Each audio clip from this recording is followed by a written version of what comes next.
വിത്ത് മീയുടെ നമ്മുടെ ഇപ്പോഴത്തെ സ്റ്റാറ്റസ് പറഞ്ഞു കഴിഞ്ഞു, പ്രശാന്ത് നൽകി കഴിഞ്ഞു. ഇനി കേരളം ഭിന്നശേഷി സൗഹൃദ സംസ്ഥാനം എന്നൊക്കെ സർക്കാർ വലിയ വായിൽ വാദിക്കുന്നുണ്ടായിരുന്നു. അത് പൊളിയുകയാണെന്നുള്ള വാർത്തയാണ്.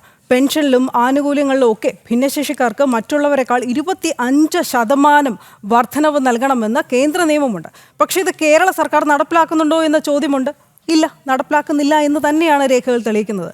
2016 പാർലമെന്റിൽ പാസാക്കിയ ഭിന്നശേഷി അവകാശ നിയമത്തോടാണ് സർക്കാരിൻ്റെ ഈ അവഗണന. MS വീണയിലേക്ക്. വീണ,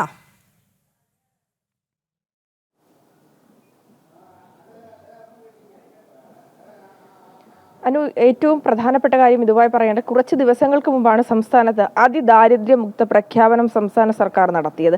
അതുമായി ഈ ഒരു ഭിന്നശേഷിക്കാരുടെ സർക്കാർ കാണിക്കുന്ന അവഗണനയെ കൂടി നമ്മൾ കൂട്ടിച്ചേർത്ത് വായിക്കേണ്ടതുണ്ട്. കാരണം സംസ്ഥാനത്ത് ഈ അതിദാരിദ്ര്യമുക്തം എന്ന് പറയുമ്പോൾ സാമ്പത്തികമായും കിടപ്പാടം അല്ലെങ്കിൽ ഭക്ഷണം, സുരക്ഷിതമായ ഒരു പാർപ്പിടം, ഇതുമായി ബന്ധപ്പെട്ട് എല്ലാ തരത്തിലും കേരളീയർ സുരക്ഷിതരാണ്. അതായത് സമസ്ത മേഖലയിലും ഒരു തരത്തിലുള്ള ബുദ്ധിമുട്ടില്ല എന്നാണ് സർക്കാർ വാദിക്കുന്നത്. പക്ഷേ ഭിന്നശേഷിക്കാർക്ക് കിട്ടേണ്ട ആനുകൂല്യങ്ങൾ സംസ്ഥാനം നൽകുന്നുണ്ടോ? പെൻഷനിലടക്കം കേന്ദ്രം 2016 നടപ്പാക്കിയ നിയമമുണ്ട്, പാർലമെന്റിൽ പാസ്സാക്കിയ നിയമമുണ്ട്. അതായത് ഭിന്നശേഷിക്കാരുടെ അവകാശ നിയമമാണ്. അതായത് മറ്റ് പെൻഷനുകാർക്ക്, അതായത് ക്ഷേമ പെൻഷനും സാമൂഹ്യ സുരക്ഷാ പെൻഷനും ഒക്കെ സംസ്ഥാനത്ത് നൽകുന്നുണ്ട്.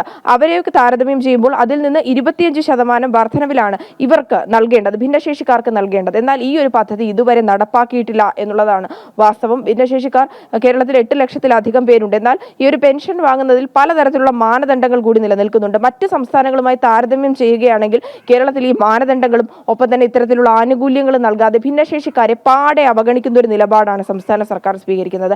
കാരണം ഈ സാമൂഹ്യ സുരക്ഷാ പെൻഷനായി കിട്ടുന്നത് 1600 രൂപയാണ്.